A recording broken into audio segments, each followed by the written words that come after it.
होता क्या है कि हम किस लेवल पर चल रहे होते हैं हमें पता भी नहीं चल रहा होता है कि लोग हमें इस्तेमाल कर रहे होते हैं, यूज कर रहे होते हैं। उसकी मिसाल छोटी सी दूं, आप कमरे में बैठे हुए हैं, टीवी देख रहे हो, रिमोट कंट्रोल यूं आपके हाथ में हो, और आप चाहे क्यू टीवी देखें, जियो देखें, न्यूज देखें, पीटीवी देखें, जो भी चैनल देखना चाहें वो आपके हाथ में होता है, सिर्फ रिमोट दबाने की जरूरत होती है।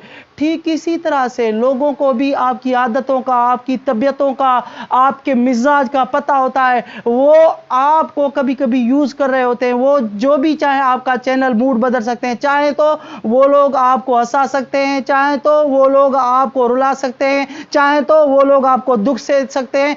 फिर सवाल पैदा ये होता है कि आपने अपनी लाइफ का रिमोट कंट्रोल दूसरों के हाथ में क्यों दे दिया है। मैं आपसे सवाल करता हूं, अल्लाह ने आपको दिमाग दिया है ना, ये क्यों भूल जाते हैं कि अल्लाह तबारक व तआला ने आपकी लाइफ का रिमोट कंट्रोल आपके हाथ में होना चाहिए, लोगों के हाथ में क्यों है। लोग आपको क्यों इस्तेमाल कर रहे हैं, लोग आपको क्यों परेशान कर रहे हैं, लोग आपको खुश कर रहे हैं, कभी मायूस कर रहे हैं, कभी दुख दे रहे हैं। इसका मतलब है आपने अपनी लाइफ का जो कंट्रोल हो ना दूसरों के हाथ में दे दिया है। ये किस वजह से दे दिया है आपको भी पता नहीं है कि लोग आपको उस डिगर पर चला रहे हैं।